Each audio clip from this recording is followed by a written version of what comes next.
Bonjour et bienvenue pour ce troisième conseil aujourd'hui. Ce troisième conseil va de pair avec le deuxième qui était faire les choses pour soi. Et aujourd'hui, c'est la remise en question. Quand vous faites quelque chose, il faut tout le temps se remettre en question. Se dire, est-ce que c'est vraiment bien ce que je fais? Est-ce que ça va m'apporter quelque chose? Et si les réponses sont non, c'est sûr qu'il ne faut pas y aller.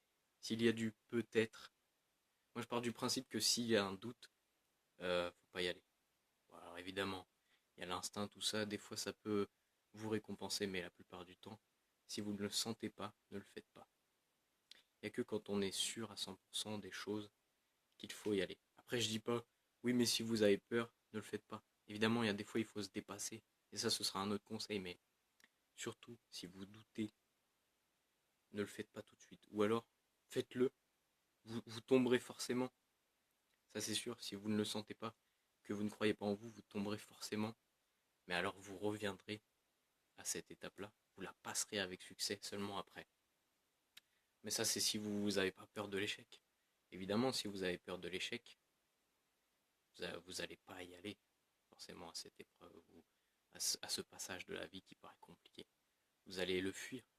Mais justement, il faut réussir à trouver le juste milieu entre la peur, le doute de l'inconnu, enfin la peur de l'inconnu et le doute. Il y a toujours une part de peut-être de toute façon.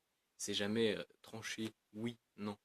Les choses dans la vie ne fonctionnent pas comme ça. Il y a toujours un peut-être, un et si, une remise en question.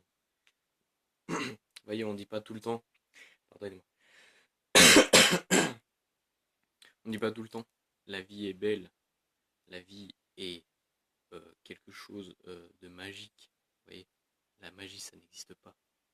Et pourtant, il y a bien des choses dans le monde qui nous font croire que la magie existe. Quand vous voyez, je sais pas moi, des documentaires sur des chaînes du genre Nat Geo, des trucs comme ça, vous dites putain mais c'est tellement beau, ça doit être de la magie. Il y a toujours une part de remise en question. Je ne sais pas si c'est exactement clair, peut-être vous avez l'impression que je m'embrouille moi-même. En tout cas, pour moi, c'est clair. Je suis sûr que pour certains d'entre vous, ça le sera aussi. C'est ça l'important. Mais le plus important dans la remise en question, ce n'est pas de se dénigrer, c'est justement de se remettre en question, mais pour savoir, euh, comment dire, la remise en question, c'est pour savoir si vous pouvez le faire. Et si vous partez du principe que non, vous n'y arriverez pas. Si vous avez confiance en vous après cette remise en question, je sais pas, par exemple, on va donner un exemple. Demain, je veux lancer une boîte.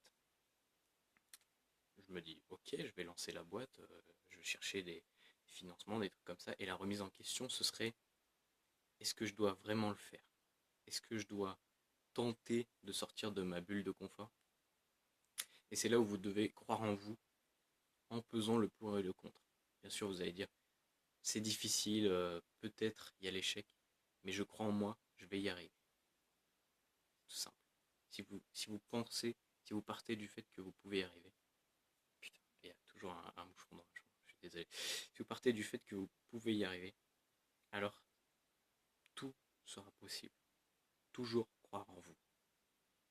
Voilà, c'était ce petit conseil aujourd'hui, j'espère qu'il vous aura plu. Laissez un pouce bleu et partagez au maximum.